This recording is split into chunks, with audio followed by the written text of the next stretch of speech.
색깔 있는 인터뷰 시작하겠습니다. 세계에서 가장 불평등한 나라, 저임금 노동자가 가장 많고 고용이 가장 불안한, 무엇보다 청년 세대가 비정규직 그리고 실업의 늪에서 빠져서 헤어나오지 못하는 헬조선. 어쩌다가 우리나라가 이 지경이 됐을까요? 도대체 어디에서부터 어떻게 손을 대야 제대로 된 대한민국을 만들 수 있을까요? 오늘은 좀 그 해법 길찾기에 나서려고 합니다. 한국 사회의 소득 그리고 재산의 불평등 문제를 정면으로 제기한 분이 계시죠. 바로 왜 분노해야 하는가의 저자 고려대 장하성 교수님이십니다. 오늘 장 교수님 스튜디오에 모시고 어디서부터 어떻게 고쳐야 되는지 자세한 말씀 들어보도록 하겠습니다. 교수님 어서 오세요. 네, 안녕하세요. 오랜만에 팟짱에 오셨어요. 그러네요. 1년 정도 됐는데요. 그동안 1년이면 오래 안 된 거죠. 그런 빨리 온 건가요? 거죠. 다른 언론사는 더 늦게 가십니까? 자꾸 언론에 나오는 건 별로 좋은 일이 없다는 뜻이죠. 1년간 어떻게 지내셨어요? 지난 1년간 책 쓰려고 지냈죠. 그 갑자기 계획에 없던 이 책을 쓰느라고 네. 아주 뭐 만사제치고 그 책에 1년 내내 매달렸었죠. 아, 그러셨군요. 교수님 주로 두꺼운 책을 쓰세요. 한국 자본주의도 굉장히 두꺼웠는데 이번에 내신 왜 분노해야 하는가도 굉장히 두껍습니다. 보니까 자료가 굉장히 꼼꼼하게 데이터가 엄청나게 들어가 있더라고요. 그래서 이거 아마 경제학 하는 학생들 수업 교재로 써도 되겠다 이런 생각이 들더라고요. 그렇게 쓰고 있나요? 아니요. 그러니까 그 책이 두꺼워진 이유는 아주 네. 간단합니다. 뭐냐면 네. 한국 사회가 잘못됐다. 그러니 이렇게 바꾸자라고 말을 하려면 네. 왜 잘못됐는가 하고 네. 어떻게 잘못되었는가를 정확하게 알려줘야 됩니다. 지금 이렇게 불평등하고 불공정한 상황이 만들어진 거는 네. 여러 가지 이유가 있겠지만은 가장 구조적으로는 지난 20년 동안 네. 지속적으로 불평등해지고 불공정해졌는데도 그거를 구체적으로 짚어내지 않았기 때문에 아하. 결과적으로 그거를 바로잡으려는 노력이 없었던 거죠. 그래서 책이 자꾸 두꺼워지는 이유는 그냥 야 불평등하다. 그러니 세상 바꾸자 이렇게 말해서는 안 되고 어떻게 왜 불평등해졌는가를 설명하다 보니까 책이 두꺼워졌고 좀 지루한 통계가 많이 들어갈 수밖에 없죠. 그렇지만 지루하거나 그러지는 않아요. 중간중간에 데이터가 있고 그래서 보기에는 되게 편안한 책이에요. 그렇지만 이제 작심하고 읽어야 되는 그렇긴 하죠. 뭔가 좀 공부를 해야겠다 이런 생각으로 근데 이제 한국 사회 읽어야 많은 논쟁이 네. 그냥 주장주의 맞습니다. 또는 결론에 바로 이르려고 하는 또는 무슨 비판을 하면은 왜 해법이 없냐 해법 없는 비판은 무의미하다 네. 이런 식으로 굉장히 단순화시키거든요. 근데 사실은 해법을 내려면 네. 왜 이렇게 됐는지에 대한 구조적인 문제를 아주 끈질기고 네. 아주 그 세밀하게 들여다봐야 되거든요. 네. 근데 그런 노력은 없이 바로 결론을 내고 답을 구하려고 하는 그런 풍조가 있기 때문에 네. 사실 이런 두꺼운 책 잘 안 읽죠. 찬찬히 좀 읽어보면 정말 그동안 그 한국 사회에 여러 모순이 있었기 때문에 그동안 학자들이 이런 책 한 뭐 수백 권은 냈어야 됐던 거 아닌가 싶은 생각도 좀 들더라고요. 그동안 이렇게 많은 문제가 있었는데 도대체 우리 학자들은 어디서 무엇을 했던 것인가 저는 그런 생각도 좀 들었습니다. 그러니까 이제 국내의 이 불평등의 문제를만을 아주 평생 다뤄오신 아주 그 예를 들면 동국대 김남영 교수 같은 네. 몇 분의 교수님들이 계세요. 또 시장의 어떤 불공정한 문제를 다루었던 네. 예를 들면 산업 구조랄지 기업 구조를 다뤄온 교수님들도 계시죠. 네. 근데 이제 그 수가 극소수고 그러한 이슈들이 사회적 그 이슈의 중심에 서려면 네. 이것이 대중들에게 인식이 돼야 되고 또 이 국민들이 정치권의 이 잘못된 것들을 바꿔달라고 요구하는 네. 정치적 이슈화가 돼야 되는데 그렇게 이어지지 않았던 거죠. 네. 어찌 보면 세상을 바꾸자고 했던 진보나 네. 또는 자기의 기득권을 지키려고 했던 보수나 네. 그 근본적인 구조의 문제에 대해서 진지한 논쟁을 안 해왔던 거죠. 그렇군요. 말씀하신 대로 정말 근본적인 구조의 문제를 뿌리에서부터 다시 한번 들여다보고 우리 사회 모순이 어디에 집약돼 있는지를 살펴보기에는 선생님 책이 정말 딱 알맞은 것 같다. 이런 그렇지는 생각이 않습니다. 이것도 많은 논쟁의 그 대상이 될 거고 네.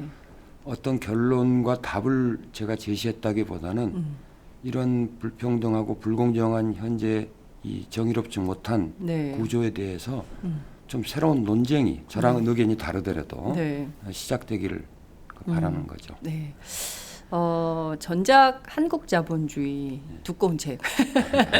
이 책에서 선생님께서 경제 민주화를 넘어서서 정의로운 경제 시스템으로 우리가 나아가야 된다라는 진단을 해 주신 바 있으십니다. 이번 책에서는 아예 대놓고 청년들이 불평등에 맞서서 싸워야 된다. 네. 교수님께서 거의 선동에 가까운 말씀을 해주셨는데요. 혹자는 이런 얘기를 합니다. 2015년 겨울 총선을 앞둔 길목에서 왜 장하성 교수님은 불평등이라는 의제에 착목했을까라는 점을 궁금해하던데요. 저도 그 점이 좀 궁금했습니다. 그 아주 단순합니다. 원래 이 책은 네. 제가 지금 머릿속에 계획하고 있는 한국 경제에 관한 몇 권의 책에 없었던 주제입니다. 그런데 예.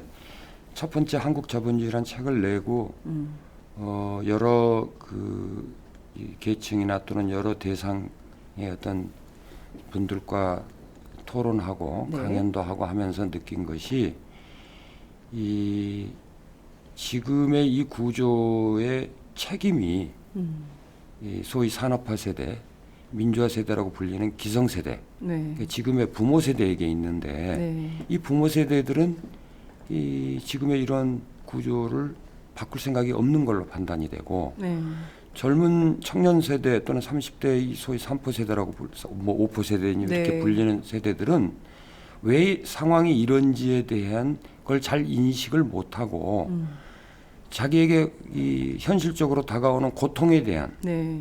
그 불만 또 그걸로 인한 그 자기 자신의 여러 가지 그 네. 어려움 네. 이걸 호소하는 이런 식으로 되어 있었기 때문에 네. 안 되겠다. 한국 사회의 정치적 이슈로 이 불평등의 문제, 불공정의 문제가 네. 다루어져야만이 네. 이것이 국민적 관심뿐 아니라 정치적 이슈로 되지 않겠느냐 해서 네. 사실은 서둘러서 쓴 거죠. 그래서 의도적으로 네. 이것이 제발 다시 말하면 불평등의 문제와 네. 불공정의 문제가 이 정치의 핵심인 선거가 다가오는 시점에 네. 한국 사회의 하두가 되길 바란 거죠. 그렇군요. 그 말씀하신 대로 지금 워낙 심각한 이 불평등의 이슈를 무엇보다 선거 쟁점으로 만드는 것이 중요했다라는 말씀을 주셨습니다. 사실 그런데 나는 불평등하다라고 생각하는 사람들 굉장히 많이 있었지만 그것을 수치화하거나 뭐 계량화하거나 그런 적이 한 번도 없었거든요. 네. 그래서 내가 얼마나 불평등하게 살고 있는지에 대해서 우리는 알지 못했던 그런 사실을 이번에 선생님 책을 통해서 많은 분들이 알게 됐는데 실제 전작인 한국 자본주의를 내셨을 당시에는 한국에 피케티 열풍이 불었어요. 그렇죠. 그래서 그 부의 불평등 문제에 대해서 본격적으로 한번 얘기를 해보자라는 게 굉장히 크게 열풍이 좀 불었었습니다. 당시에 이제 선생님께서는 유럽이나 또 미국이 갖고 있는 그런 부의 불평등과 한국 자본주의의 불평등은 전혀 다른 문제다. 근데 그거를 막 섞어가지고 막 혼용해서 쓰면 안 된다 이런 말씀을 해주셨던 기억이 나는데요. 서구와 좀 비교하자면 우리의 불평등엔 어떤 차이가 있다고 봐야 될까요? 이 많은 분들이 네. 생각하기에 부의 불평등, 재산의 불평등이 지금 전반적인 불평등 구조를 만드는 원인이다. 특히 이 재산으로부터 오는 재산 소득, 네. 그러니까 빈부격차가 소득 격차를 만든다. 이렇게 생각을 하고 계세요. 그렇죠. 상당 부분 맞는 이야기지만 보다 정확하게 들여다보면 절대 다수의 국민에게는 이 재산 소득은 거의 의미가 없는 구조입니다. 네. 다시 말하면은 가계 소득으로 보면은 네. 우리나라 평균적인 가계 소득의 95%가 임금이에요. 그렇죠. 예. 예.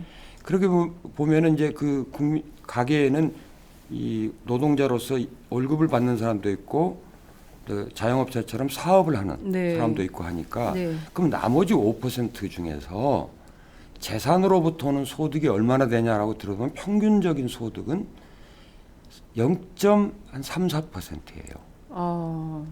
그러면 그건 평균이니까 그렇지 네. 않느냐. 네. 잘 사는 사람은 다르지 않겠느냐.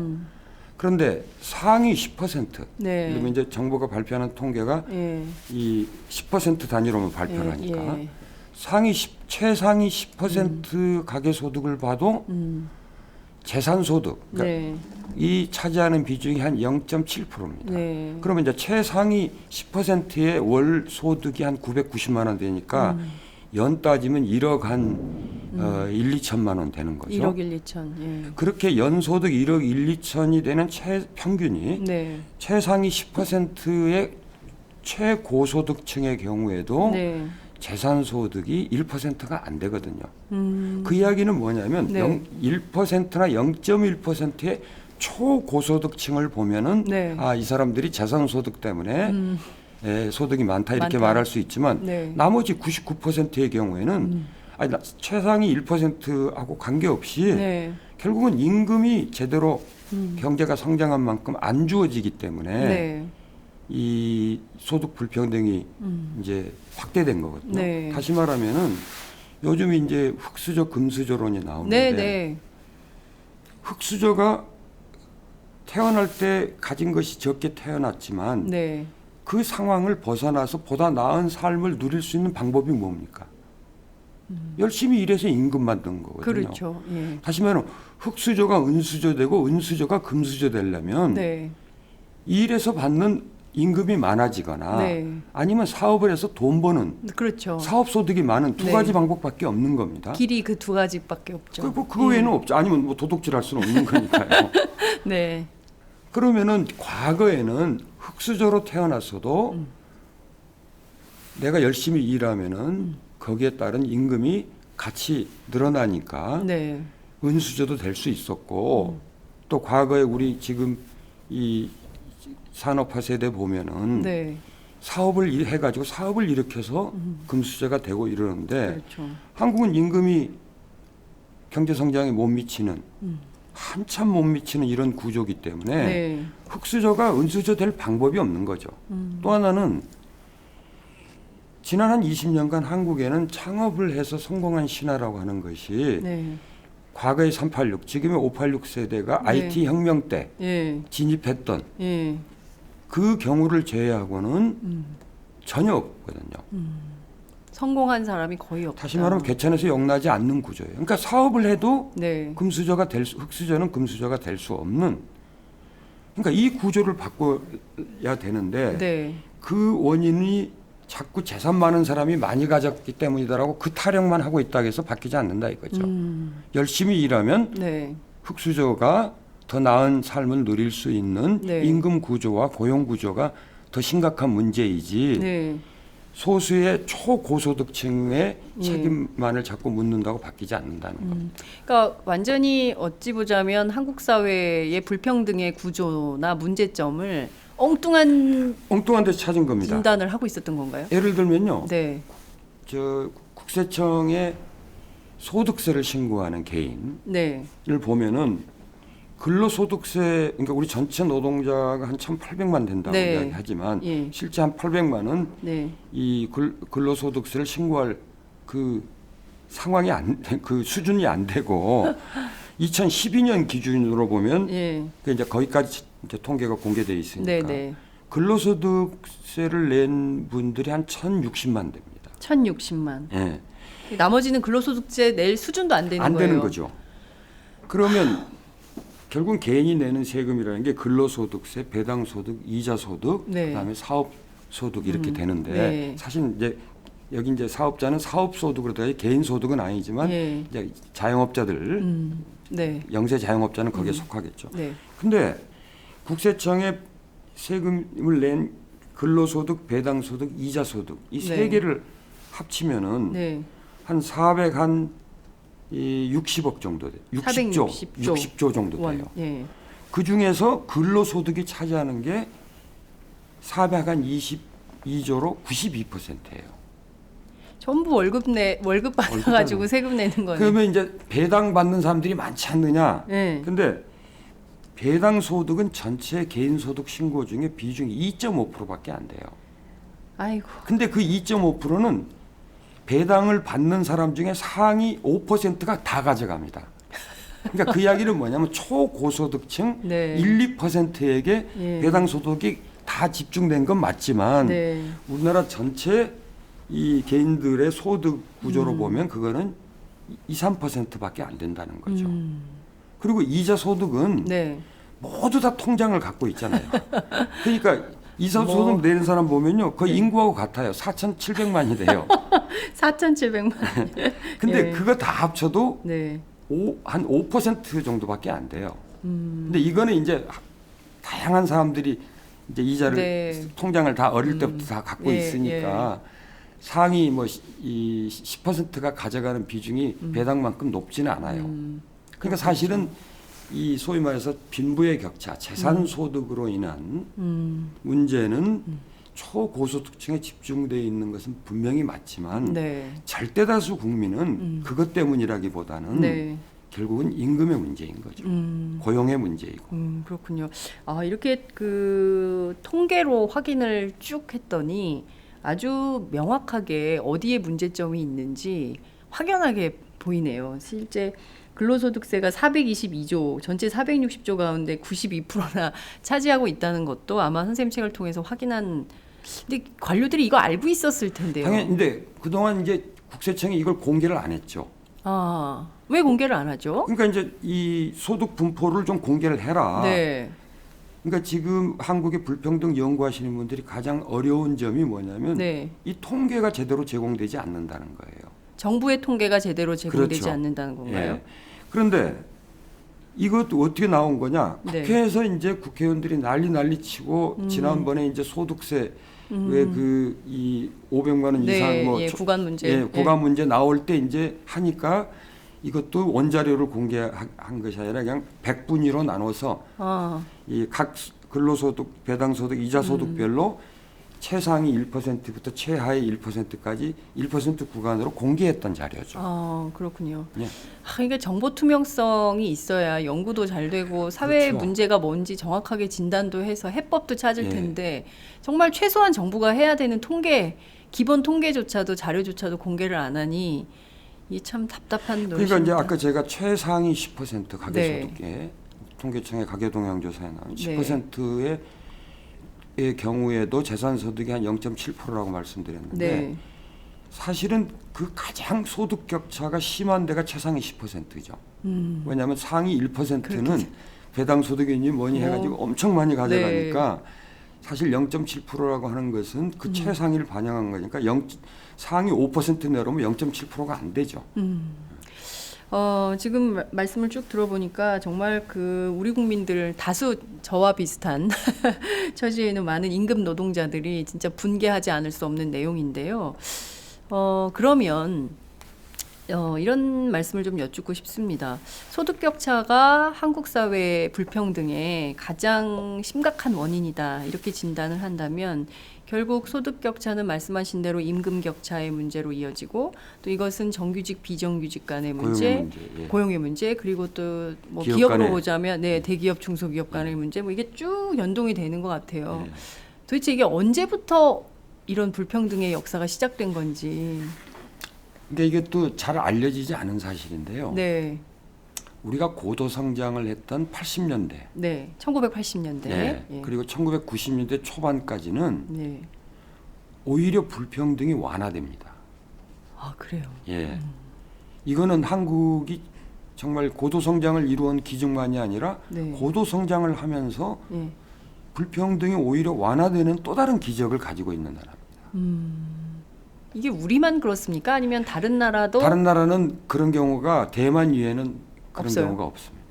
대만하고 한국이 유일하네요. 그러니까 다 고소 성장기에는 불평등이 더 악화되는 상황이 되죠. 근데 한국은 네.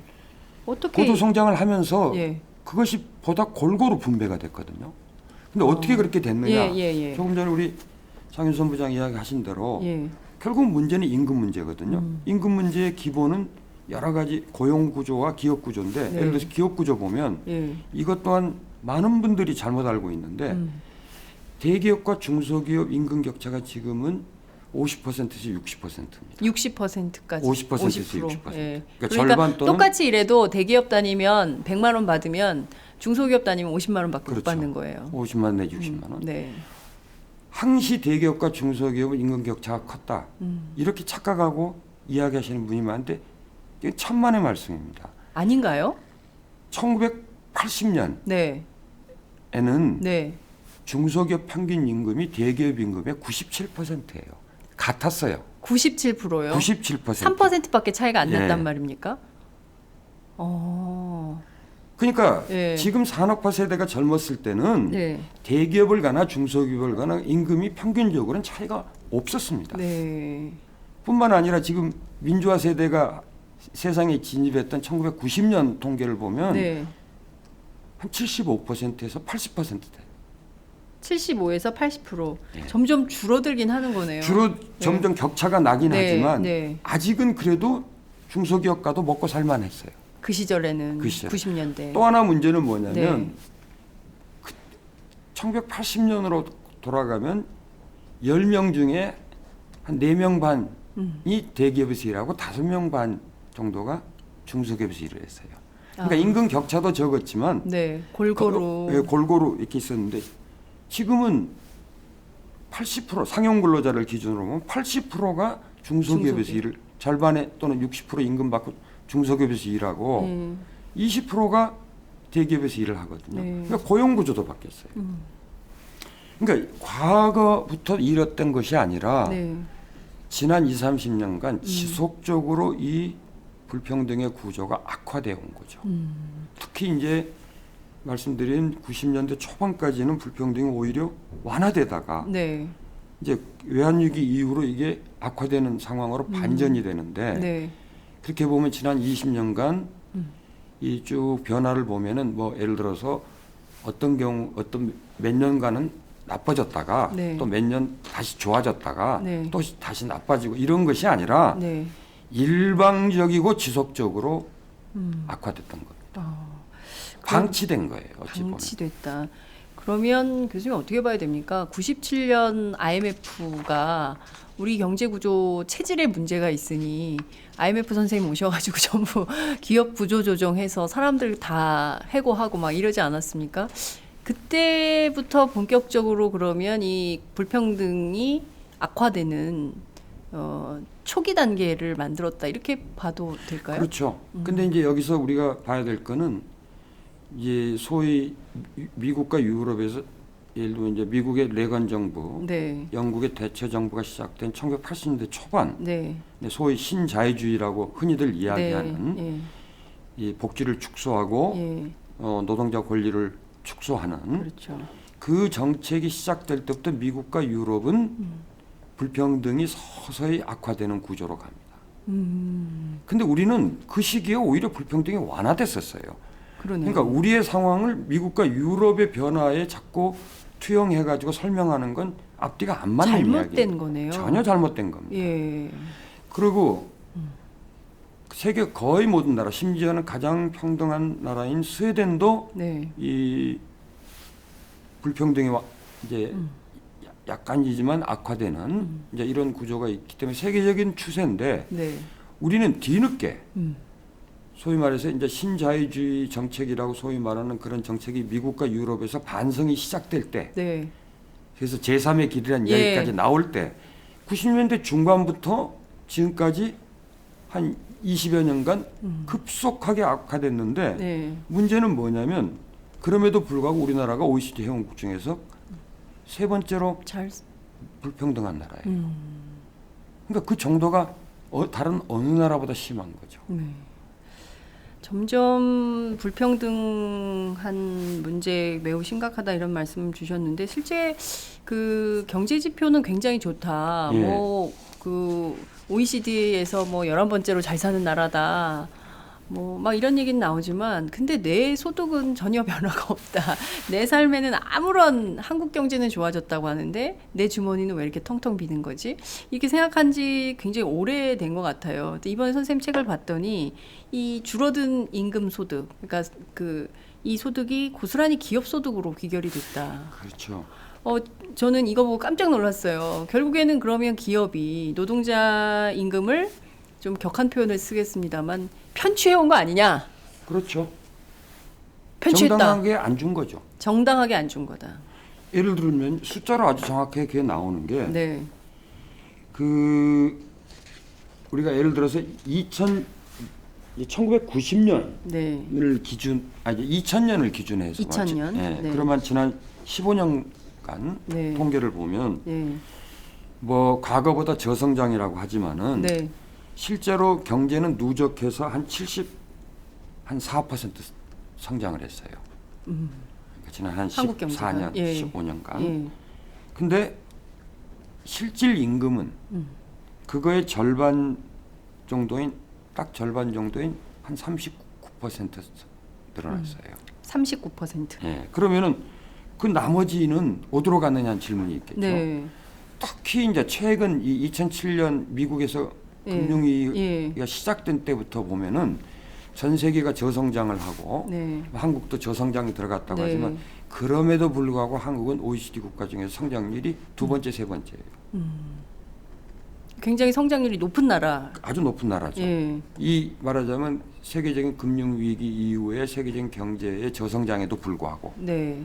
그러면 2007년부터 2014년까지 보면 우리나라 경제는 누적해서 한 5% 성장을 했어요. 25%. 예. 예. 근데 같은 기간에 실질 임금은 얼마 늘었느냐? 5% 늘었어요. 5%. 그러면 경제는 25% 늘어나고 임금으로 주어진 건 5%밖에 안 늘어났다면 나머지는 어디 갔냐는 질문이 네. 나오죠. 나머지 20%는 어디로 간 겁니까? 이제 이때 논쟁이 네. 이제 우리가 새롭게 인식해야 될 게 뭐냐면 자, 노동자에게 분배 안 했다면 네. 자본가가 가져갔겠지. 그렇죠. 그렇게 쉽게 이야기를 해요. 예. 그럼 자본가가 가져가는 몫이라는 건 결국은 배당이든 이자든 네. 이 임대소득이든 예, 이런 거라고요. 예. 자본소득이 그렇죠. 그러니까. 예. 근데 아까도 초기에 말씀드렸지만 배당소득과 뭐 이런 것이 2.5%밖에 안 된다. 국세청에 신고된 부분으로 보면은 그렇죠. 뭐 다른 뭐 자영업자 탈루는 있을지 모르지만 사업자 등록을 하고 법인 등록을 한 기업의 기업이 경우에. 배당을 네. 탈루를 할 수는 없는 거니까. 그렇죠. 이건 정확한 통계라고요. 그러면 설령 그렇게 해서 배당이나 이자를 갖다면 그거 역시 가계소득이 돼요. 가계소득. 그러니까 고소득층의 가계소득이 네. 아, 되죠. 고소득층에. 예. 예. 그러니까 전체 국민 총소득으로 보면 가계소득이 줄면 안 되죠. 그러니까 우리 가계 중에서 노동자 가계는 소득이 줄고 네. 또는 안 늘고 네. 이 자본이 많은 가계의 소득은 늘고 그래서 총량은 비슷하든지 또는 늘어나야 되겠죠. 예, 왜냐하면 그렇죠. 경제가 성장을 했으니까. 성장했으니까. 근데 전체 국민 총소득 중에서 가계소득이 차지하는 비중도 줄어들거든요. 이게 미스터리예요. 가계는 부채만 늘어나고 있어요. 가계 부채만 늘고 있죠. 소득은 줄고 부채만 늘어나요. 그러면 이거 어디로 갔냐? 어디로 간 거예요? 이 미스터리. 기업이 소득을 챙긴 거예요. 기업 소득으로 간 거예요. 기업 기업이 이거를 임금으로도 안 주고 배당으로도 안 주고 이자로도 안 주고. 어디다 쓴 겁니까? 땅 사고. 자, 그러면 이제 우리는 쉽게 생각할 때, 네.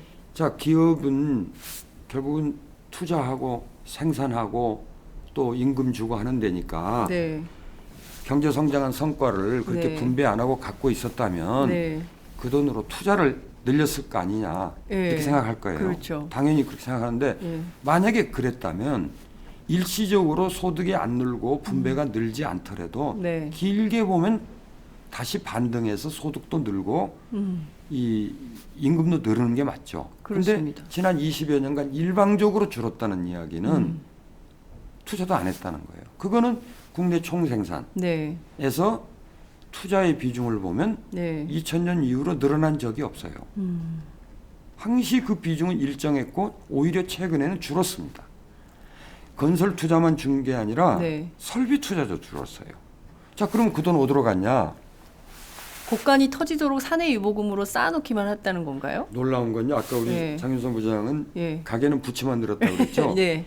기업은 저축이 늘었어요. 기업은 저축이 늘고 가게는 그래서 부채가 늘고. 원래 이게 이제 좀 경제가 이 우스운 경제가 돼버린 게 원래는 일반 국민들이 열심히 일해서 번 돈으로 네.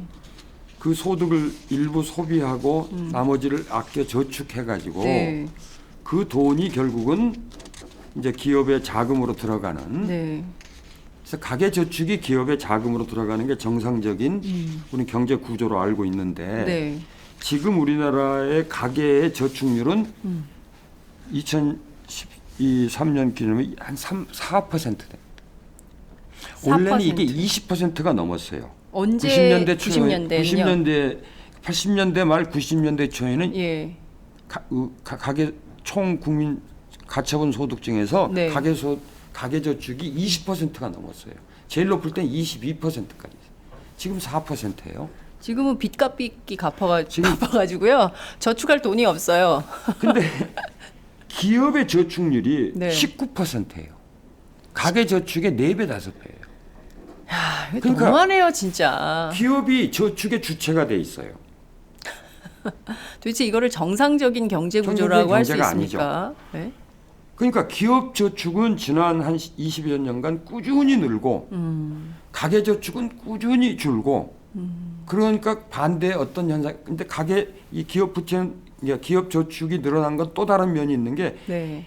기업의 부채가 줄었어요. 그러니까 기업이 부채도 줄이고 저축도 늘렸으니까 이게 엄청난 겁니다. 기업만 부자가 됐네요. 기업만 부자가 된 거예요. 기업만 성장하고 기업만 부자가 그러니까 기존에 되고. 우리가 네. 노동에 분배하지 않으면 자본가가 가져갔다는 아주 단순한 논리로 세상을 자꾸 설명하려고 하니까 네. 이 상황이 방치된 겁니다. 물론 당연히 초고소득층의 자본가들이 가져갔죠. 많이 가져갔죠. 네. 예. 그러나 그 몫보다는 네. 기업이 붙들고 분배하지 않은 몫이 훨씬 더 큰 크다는 거죠. 거죠. 그러니까 이상한 나라예요. 국민은 경제 성장에도 잘 살게 되지 않은데 네. 기업이 부자가 돼요. 근데 기업은 예.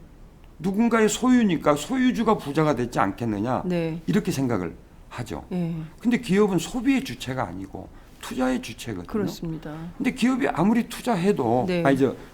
저축을 해도 그것이 경제의 선순환 구조로 돌아오지 않기 때문에 네. 가계 소득이 안 느는 거죠. 자, 선생님 오늘 아침 조선일보 일면 머릿 기사를 보면요.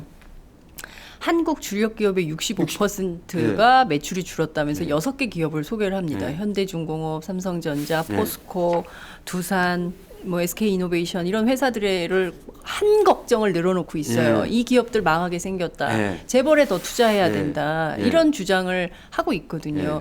그런데 지금 선생님 말씀을 들어보면 지금 기업은 엄청난 부유한 기업들이 너무 많은 건데. 삼성전자 예를 들어볼까요? 네. 삼성전자 예를 들면 기업이 네. 투자를 하기 위해서 필요한 자금을 조달하는 수단이 3가지입니다. 주식을 발행하거나 네. 아니면 돈을 빌리거나 예. 그 부채를 예. 조달하거나 예. 아니면 자기가 번 이익을 가지고 네. 하거나. 그러면 삼성전자는 세계적인 신용도를 가지고 국가 신용 등급하고 기업 신용 그러니까. 등급이 차원이 다르다고 하지만 항시 삼성은 세계 최고의 신용 등급, 국가 네. 신용 등급 높은 등급을 누린 네. 전 세계 어디 가서든지 주식을 발행할 수도 있고 돈을 빌릴 수도 있어요. 그런데 네. 이런 삼성전자가 네. 1999년 이후로 다시 말하면 지난 17년 동안 네. 주식 발행해서 돈을 조달한 적이 단 한 번도 없습니다. 네? 주식을 발행해서 삼성전자가 돈을 조달한 적이 없다 이거예요. 그럼 뭘로 돈을 조달합니까? 자, 그러면 은행 가서 돈을 빌리거나 예. 채권 발행했죠. 채권. 그런 적도 없어요. 채권을 발행한 적이 없습니다. 오히려 과거에 있는 부채를 갚았죠. 그럼 도대체 이 회사는 어디서 돈을 마련해서 우리가 맨날 듣는 뭐 올해 뭐 이익이 몇 몇 조가 났네 한 그 돈을 예. 하청 기업인 중소기업에 줘야 될 돈, 네. 노동자에게 더 나눠줘야 될 돈들을 네. 결국은 자기네가 다 쓴 가져가 버린 가져간 거예요. 거죠. 그러면 삼성전자 같은 세계적인 기업이 정상적으로 자본시장에서 돈을 조달하지 않고 네. 벌어들인 돈으로 계속 그거를 지난 16년간 해왔다면은 네. 한국 경제의 이 소득 이 순환 구조가 제대로 될 수가 없는 거죠. 그거는 삼성전자만이 아닙니다. 현대자동차 경우도 2000년 이후에 네. 주식 발행해서 자금 조달한 적이 없습니다. 주식 자금이라는 건 한 번 조달하면 돌려주는 돈이 아니에요. 부채하고는 달라서. 네. 그러니까 기업에게 가장 유리한 자금인데도 불구하고 그것도 안 해도 된다는 그것도 거. 안 할 정도예요. 그러면은 이제 와서 네. 삼성전자 매출 줄었다고 이제 또 다시 재벌이 잘 돼야 내가 잘 된다고 네. 이야기하는데 낙수 효과. 지난 20년간 국민들이 그 말 믿고 오늘까지 이렇게 참아줬고 네. 재벌 특혜 주고 이런 것에 대해서 참 못마땅해도 그래도 재벌이 잘 되면 내가 잘 되지 않겠냐는 그 기대를 갖고 했는데 네. 그 결과가 안 나왔잖아요. 삼성전자나 현대차 직원들 또는 이 총수 가족들이 부자 되는 동안에 네. 일반 노동자들, 일반 국민들, 하청기업, 중소기업이 같이 잘 됐느냐? 전혀 아니거든요. 그러니까 삼성전자 잘 되면 나도 잘 되겠지 하는 신화는 오래전에 깨졌는데 네. 왜 또 지금 와서 삼성전자가 더 잘 돼야 내가 잘 될 거라는 이야기를 하는 것은 앞뒤가 안 맞는 이야기죠. 대대적으로 보도를 하고 있습니다. 보수 언론들이 지금 큰일 났다. 매출이 줄었다. 이 매출을 늘려야 된다고 주장을 하는데 우리 국민들은 이 기업들 매출 늘려줄 돈이 없어요. 아니 그 삼성전자의 성공은 정말 한국의 자랑거리이죠. 네. 그러나 그 성장이 결국은 많은 부분은 국민들의 희생입니다. 우리 국민들의 희생이었다. 그렇죠. 왜냐하면 삼성전자가 원청 기업으로 봤을 때 또는 현대차를 원청 기업으로 봤을 때 2차, 3차 부품 이 하청 기업 네. 여기 중소기업들입니다. 여기에 80% 고용이 있거든요. 2차 하청 기업은 현대차나 삼성전자 임금의 3분의 1이에요. 네. 3차 하청업체는 4분의 1이에요. 4분의 1. 그러니까 삼성전자가 1억을 지금 평균 임금이 1억이 넘거든요. 삼성전자 직원들의 예. 평균 임금이 1억 원이 넘는다는 1억이 거죠. 넘어요. 아, 참 그거는 사무직이 부럽네요. 아니라 생산직까지 다. 생산직도 생산직 다 포함해서. 다 포함해서. 일부 있는 비정규직 포함해서 평균 임금이 1억이 넘는데 네. 그러면은 2차 하청업체는 한 3,500~600만 원이에요. 3차 하청업체는 2,500~600만 원. 그러면 적어도 삼성전자가 저렇게 글로벌 기업이 될 때는 이 중소기업부터 시작해서 부품업체들 다 함께 이 노력하고 고생한 결과면 그 성과가 엇비슷하진 않아도 이렇게까지 3분의 1, 4분의 1이 된 상황에서 삼성전자 어려우면 니들은 이제 5분의 1, 6분의 1 될 거라고 협박하는 그런 이야기밖에 안 되는 거죠. 지금 그 얘기를 하고 있는 거죠. 그 이야기를 하고 있는 거죠. 예. 더구나 삼성전자가 수출로 성장을 한 기업이기 때문에 네. 결국은 그 수출 단가를 맞춰서 하려고 한 것은 국내 노동자들, 국내 중소기업들이 그만큼 희생을 해준 대가인 거죠. 그러면 같이 지금까지 성장을 하고 같이 잘 살게 됐으면 우리가 같이 그 걱정을 또 다시 한번 하겠는데 네. 그 결과가 안 나왔는데 왜 걱정해야죠? 그러니까요. 교수님 말씀대로 지금 그 어마어마한 기업 이익, 기업 소득을 누리면서도 또다시 하청업체 기업 그리고 노동자들에게 고통 분담을 강요한다면 그 자체로 어불성설인 거 아닙니까? 뿐만 아니라요. 네. 지금 삼성전자 매출 준 거 보면은 네. 기본적으로 이 해외 시장에서의 경쟁력을 잃어가고 있는 겁니다. 뭐 가장 쉽게 이야기하면 네. 이 신흥 시장에서 뭐 최대 시장이고 세계 경제의 중심축이 지금 되고 있는 중국 시장에서 네. 이미 밀렸잖아요. 많이 밀렸죠. 예. 1위 자리를 내주고 지금 4위, 5위까지 그렇습니다. 내려왔는데 그게 왜 우리 국민들, 우리 중소기업들, 우리 이 노동자들의 책임이죠? 그걸 우리한테 이야기해서 어쩌자는 거예요. 그러니까요. 예. 요새 그런 얘기 하시는 분들 많아요. 자꾸 그 국산 제품 애용해야 된다. 그리고 그래도 삼성을 써야 된다. 막 이러는데 열받으면 화이폰 쓴다. 막 아니, 이런 사람들이 열받으면이 아니고요. 예. 일반 국민들 지금 이렇게 소득이 낮고 저축을 할 수 없고 부채가 많은 입장에서 네. 삼성전자 핸드폰보다도 예를 들어서 네. 단 몇만 네. 원이라도 싸다면 싼 제품을 쓰겠죠. 그럴 수밖에 아니 없죠. 일반 국민들이 예. 그동안 그렇게 국산품 애용하고 네. 해 왔는데 나에게 돌아온 게 없다면 아니 내가 왜 더 이상 비싼 국산품을 써야 되냐. 난 조금 품질이 안 좋거나 성능이 떨어지거나 성능이 부족하더라도 수입품나 쓰겠다. 그게 지금 이미 소비자 시장에서 나타나고 있죠. 그렇습니다. 왜냐하면 소득이 늘지 않는데 어떻게 소비가 늘 수가 있어요. 맞습니다. 먹고 죽으려고 해도 돈이 없어요, 선생님. 소득이란 건 결국 임금인데 임금 분배를 해주지 않고서 네. 그러니까 물론 삼성전자 직원들은 그 혜택을 누렸죠. 그러나 저기에 삼성전자만의 힘으로 된 게 아니잖아요. 그러면 거기에 부품을 납품하는 수많은 그 중소기업들 또 함께 임금이 올랐어야 되고 그래야 우리가 삼성전자 핸드폰을 계속 쓴다는 이야기를 할 수가 있는 거지. 네. 지금 상황에서는 굉장히 어려운 실제로 돈이 없어서 쓸 수도 없어요. 너무 비싸서. 평균 저축률이 3.4%이기 네. 때문에 네. 지금 이게 10분위로 최하위층부터 최상층까지 보면은 최하위층은 저축률이 아니라 순부채 네. 마이너스 저축. 집집마다 선생님 마이너스 통장이 다 있어요. 그러니까요. 제가 예, 말씀드린 마이너스 금리 시대에 마이너스 통장을 쓰고 있어요. 그러니까 제가 말씀드린 이 통계는 다 평균이기 때문에 네. 그걸 계층별로 따지면 더 심각하죠. 그러니까요. 그런데 지금 그동안의 그 민주정부 10년간 그리고 또 이명박 정부, 박근혜 정부까지 오면서 주로 경제와 관련된 논쟁들을 학계나 또 언론 이렇게 논쟁을 보면 주로 우리는 늘 소득 재분배 문제만 천착을 해왔어요. 그래서 복지 논쟁. 그래서 복지를 확대할 거냐 말 거냐. 확대하면 어떤 면이 좋고 또 보수 언론 같은 경우에는 복지병이 걸려서 안 된다. 복지 축소를 해야 된다. 이제 이런 주장을 계속했는데요. 지금 소득 재분배가 아니라 그러면 소득 분배와 관련해서 보다 더 분명한 입장을 가지고 좀 쟁점을 붙이고 토론을 해야 된다. 이런 말씀이신 거죠. 그렇죠. 그러니까 당연히 우리가 물론 그 사회복지 지출을 늘려야 됩니다. 복지도 확대해야 됩니다. 네. 왜냐하면 지금 OECD 회원국 중에서 GDP 대비 사회복지 지출 예산의 비중이 가장 낮은 나라예요, 우리나라가. 사회복지비도 임금도 낮은데 네. 사회복지비도 낮아요. 가장 낮습니다. 가장 낮아요. 그러니까 늘려야죠. 그리고 더더구나 이제 지금 이 1,800만 그 노동자 중에서 네. 아까 제가 이 근로소득세 신고 네. 그러니까 예외가 돼 있는 800만. 예, 800만이 있다고 하지 말씀해 않았어요? 주셨어요.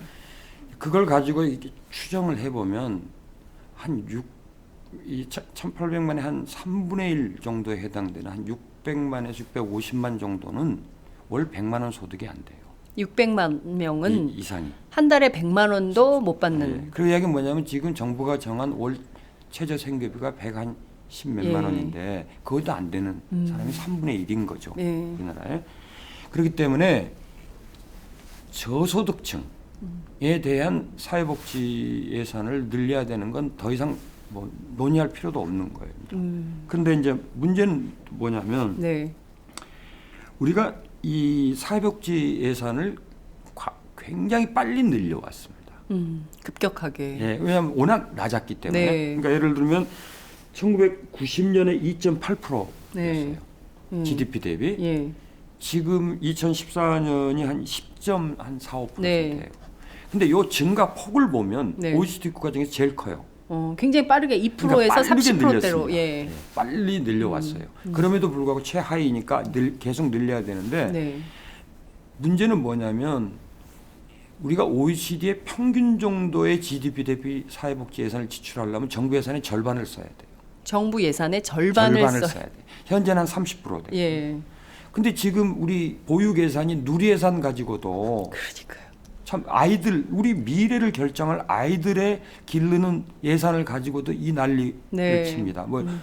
보편적 복지 뭐 다 떠나서. 논쟁 다 떠나서 정말 자, 창피해요, 선생님. 창피한 거죠. 예, 아니 무슨 뭡니까, 이게. 예산 주지도 않고 예산 내려보냈다고 거짓말 내걸고 이제 예.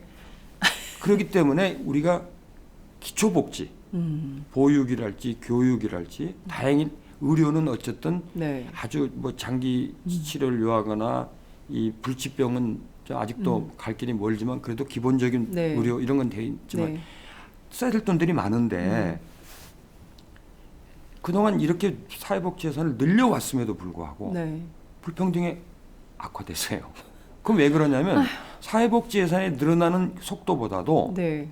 임금 격차, 아. 소득 불평등이 확대되는 속도가 빨랐기 때문에 네. 제자리 걸음을 한 거예요. 별 효과가 없는 겁니다. 그래서 그렇죠. 정부의 사회복지 예산 지출로 이 소득 재분배 효과를 얻는 그 효과를 보면 네. 우리나라가 OECD 꼴찌에서 세 번째예요. 아이고 나쁜 거는 전부 지금 순위가 한국 높네요. 상황이 그렇습니다. 그러니까 예. 재분배 중요하지만 다시 말해서 사회복지나 이런 예산이 중요하지만 네. 원천적으로 네. 임금이 불평등한 건 내버려 두고 네. 또는 중소기업과 대기업 간의 이 불평등한 건 내버려 두고 네. 정부가 세금 걷어서 그거를 바로잡는다? 말도 안 되는 거네요. 불가능한 거예요. 말이 안 되는 게 불가능합니다. 불가능. 그러니까 원천적 분배의 이 불평등을 바로잡아야 네.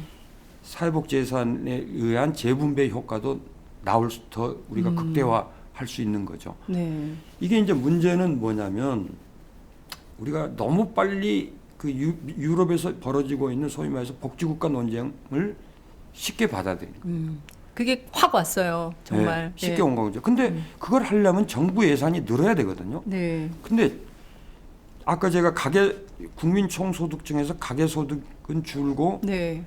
기업 소득이 늘었다고 그러잖아요. 그렇습니다. 그러면 그동안 경제가 성장했으니까 그러면 이 사회복지 예산 지출을 늘리려면은 정부 소득이 늘어야 될 거 아니에요. 네, 정부 세수가 재정이 근데 늘어나요. 확대가 돼야죠. 국민 총소득 중에서 정부 소득은 거의 비중이 한 3%로 지난 20년간 변화가 없어요. 그럼 정부 뭐 한 거예요? 정말 그러니까요. 너무 답답해.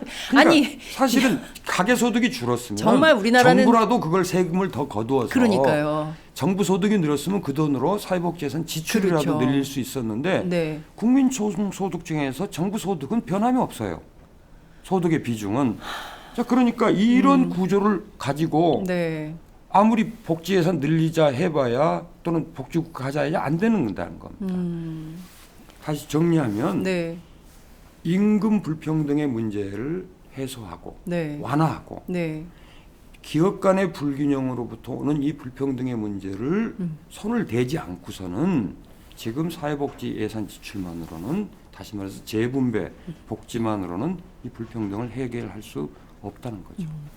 수치로도 확인이 되고 있는 건데요. 선생님께서 말씀해 주신 대로 지금 정부 재정 어렵다고 난리인데 정부 재정 제대로 걷지도 못하고 기업은 저축이자가 그렇게 많은지도 몰랐습니다. 저축이 그렇게 많고 개인이나 가게는 빚만 늘어나는 이런 상황에서 이건 도저히 이대로는 안 될 것 같다는 생각이 좀 드는데요. 그렇다면 기본적으로 이 왜곡된 분배 구조를 어떻게 구조 개혁을 좀 할 수 있을까요?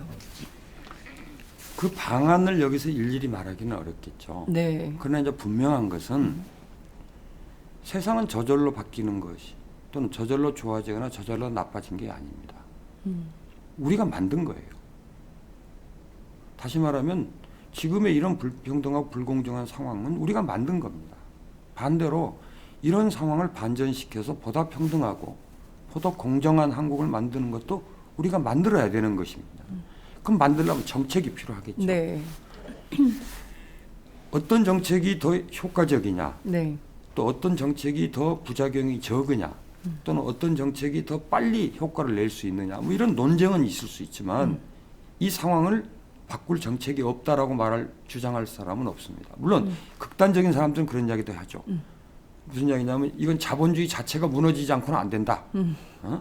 또는 이건 근본적으로 시장 근본적으로 가야 된다. 네. 극단의 좌우에서는 그런 이야기도 하지만 네. 지금의 상황보다 더 나은 상황을 만드는 정책은 얼마든지 있다 이겁니다.